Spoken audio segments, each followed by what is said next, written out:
Hello, today we will be reviewing how to access and understand your St. Kate's bill. After today, you will be able to understand how to access your St. Kate's bill, how to pay your remaining net cost, and how to submit any outstanding documents. So how do you access your St. Kate's bill? Let's take a look. Billing and payment is handled by the Student Accounts Office. You can view your account online through KatePay, our billing and payment portal. We do not send paper bills home. All St. Kate's bills are processed and available electronically. In the KatePay portal, students can also authorize parents to view their KatePay account if they wish. Bills are currently available now and are due on the first day of class unless you are enrolled in a payment plan. This year, the first day of class is August 26th.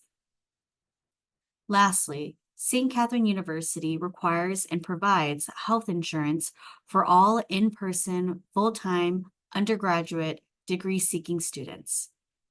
Eligible students are automatically enrolled in the university-sponsored Student Health Insurance Plan unless they waive coverage. Approved waivers are valid for one policy year. If students do not waive the Student Health Insurance Plan by the established deadline, they will be enrolled and billed the associated premium on their student account. The waiver period has already started and will end August 26th, so please visit the Health and Wellness website for additional information. With that quick overview, let's take a look at how to access KatePay now. Our university website is www.stkate.edu. From there, you will hover over My St. Kate's at the top right corner and click on Students to get to the student page. At the top of the student page, there are many useful links. One link that you might find helpful is the email link, which brings you to your school email. Your school email address is your school username at stkate.edu. If you scroll down on the student page, you will see other useful links relating to academics, resources on campus, student life, and student self-service. In the student self-service column is the link to KatePay. When you click on KatePay, you will be prompted to log in to the system using your St. Kate's username and password. If you forgot your username, feel free to contact your admission counselor and they can help find that for you. If you forgot your password, then you can use the Reset My Password link here to reset your password. Now let's click into KatePay. Once logged in, you will be brought to the KatePay homepage. From here, you are able to view your balance, make a payment, and even add authorized users to your account.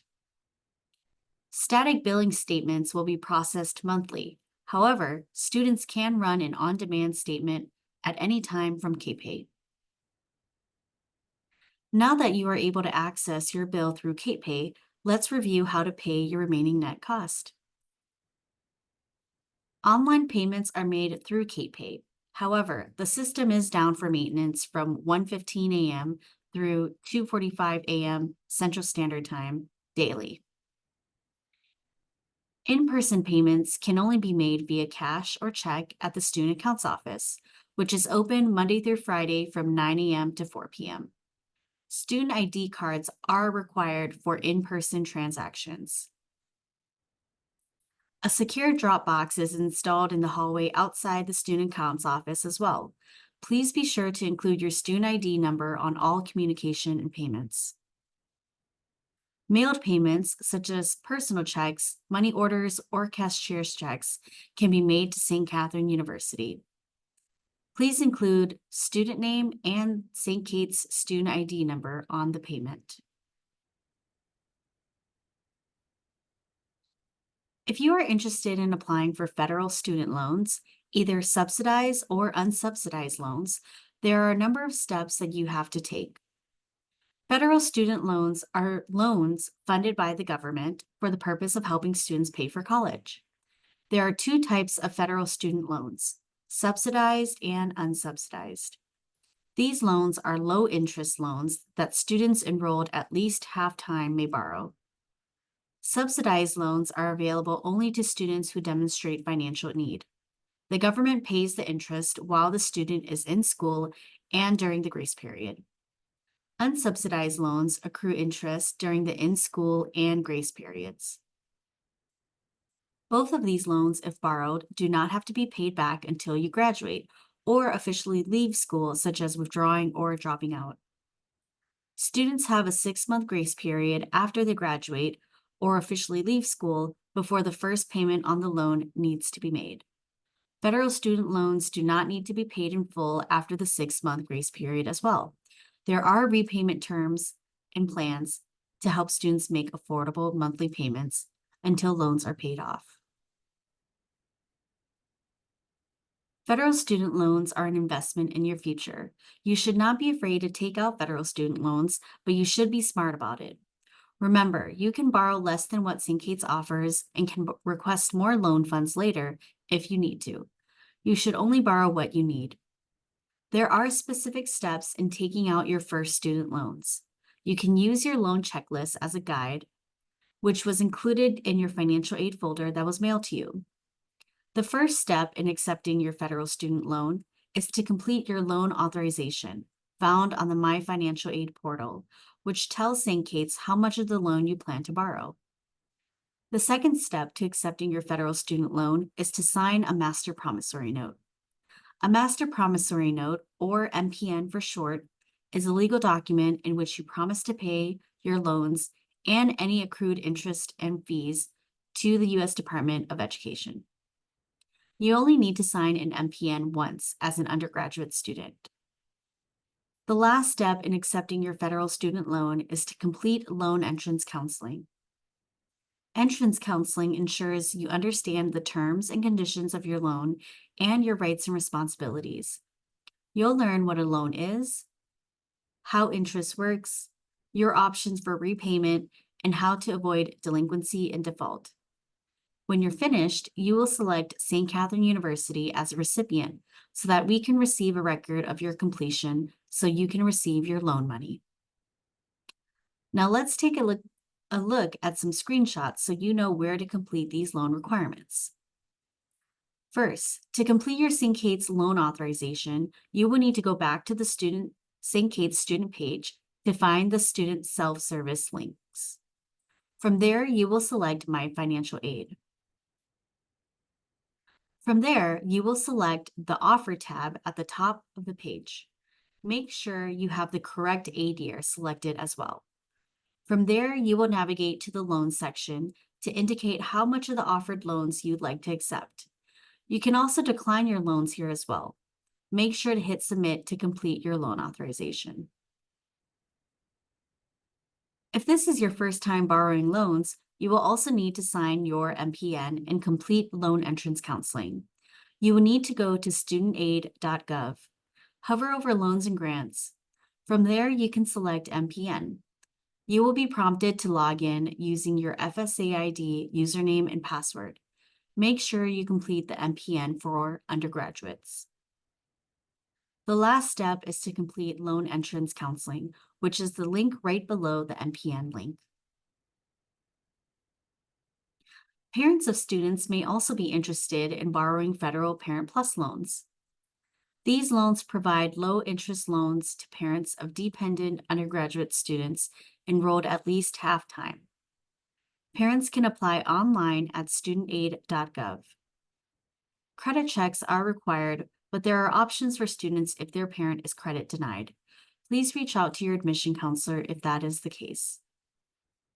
If approved, parents will also need to complete an MPN. St. Catherine University recommends that all eligible degree-seeking students exhaust all eligible grant, scholarship, and direct loan program options before considering a private or alternative education loan. These loans are offered by commercial lenders, such as a bank or a credit union, and will typically require you to apply directly on their website. Usually, for students who have no established credit history, a cosigner is usually required. A cosigner is someone who includes their information in your loan application and pledges to pay back the loan if you are unable to. However, you are still primarily responsible for the loan. Some examples of lenders include the state of Minnesota's loan program called the Minnesota Self Loan, Citizen Student Loans, Sallie Mae, and more. Interest rates and repayment terms vary from lender to lender, and most have deferred repayment until graduation or until a student leaves school. Check our Fast Choice tool on our financial aid website to start your research on alternative loan options. If you are receiving an outside scholarship, please let us know. You must complete St. Kate's outside aid form to officially notify us of your outside scholarship. This form can be found on the St. Kate's financial aid page. Outside scholarships will go towards your out-of-pocket and will not reduce your St. Kate's Merit Scholarship. If you need to mail an outside scholarship check to us, you can use this address. Make sure to include that it's for the Student Accounts Office in the address as well by adding attention to Student Accounts F38. You will also need to include your name and St. Kate's student ID number on the payment. If you are interested in earning money to pay for college, there may also be jobs available on campus. Students will gain access to Katie Career, our job portal, the first week of class. Paychecks from student jobs are paid directly to the student via a biweekly paycheck and is not applied directly towards a student's bill. If a student wishes to use their work-study funds to help pay for college, they are responsible for making the payment once they receive their work-study funds. St. Kate's standard payment option is to pay bills in full by the end of the first day of the semester. However, there are also installment payment options available to pay throughout the semester instead. Students should watch for an email near the beginning of each semester for enrollment dates and options. Restrictions do apply. For the fall 2024 semester, plans will open up on August 12th for students to enroll in, and you can do so right in KatePay. Enrollment in the installment payment plan is available until the posted enrollment deadline each semester. You must enroll each semester you wish to participate in a payment plan as well. Your payments will be automatically calculated based on your current balance after your estimated financial aid is deducted. To waive the $50 enrollment fee, select the box authorizing automatic payments. Lastly, if students are not enrolled in a payment plan, a 1% finance fee will be assessed on the last university business day of each month on any unpaid balance. Finally, let's review how to submit any outstanding documents needed for financial aid. Verification is a process in which schools are required to verify FAFSA information for accuracy before financial aid funds can be dispersed to a student's account. St. Kate's may request signed copies of federal 1040 forms for students and parents, or St. Kate's may request federal verification worksheets to be completed. These forms are found on the Financial Aid Forms and Resources page on the university website. Your financial aid will not be applied to your bill until verification is complete. We may need to collect additional documentation before your financial aid can be dispersed to your student account as well. Some examples include citizenship documents, identity and education statement documents, and any other materials requested by the financial aid office. If you are unsure of whether or not you have any outstanding documents to submit, you can visit the My Financial Aid portal to view any unsatisfied requirements needed for your financial aid. To close off our webinar, let's run through some frequently asked questions. I don't see all of my financial aid applied to my bill. Why is that? There are a variety of reasons why you might not see all of your anticipated financial aid applied to your bill. You may have unsatisfied financial aid requirements. Refer to your My Financial Aid portal or reach out to your admission counselor for more information. The registration deadline for maximum financial aid eligibility is September 3rd, 2024. Can I make payments over the phone? Unfortunately, no. Due to authorizations that must be obtained for electronic funds transfers, the university is unable to process payment transactions via phone. Why would I be receiving a refund? Generally, though there are exceptions, students receive a refund when a credit balance is created on their account. The typical reasons for the credit may be due to one or more of the following: financial aid in excess of student account charges, overpayment, reversal of charges due to dropped courses, reversal of charges due to appeal or other, deposit payments applied to student accounts, and other items.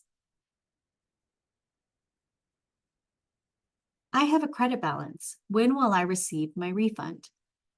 Refunds will be processed approximately 14 days after the first day of classes each semester. Refunds for a credit balance are issued electronically on Fridays.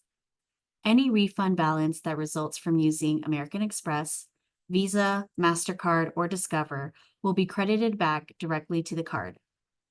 Student refunds will be dispersed electronically via ACH. The ACH process transfers the refund directly into your existing bank account. Want to learn more about financial aid basics or how to complete the FAFSA? See our YouTube channel for more informational videos such as this one. This concludes our Understanding Your Syncates Bill webinar. Thank you all for watching.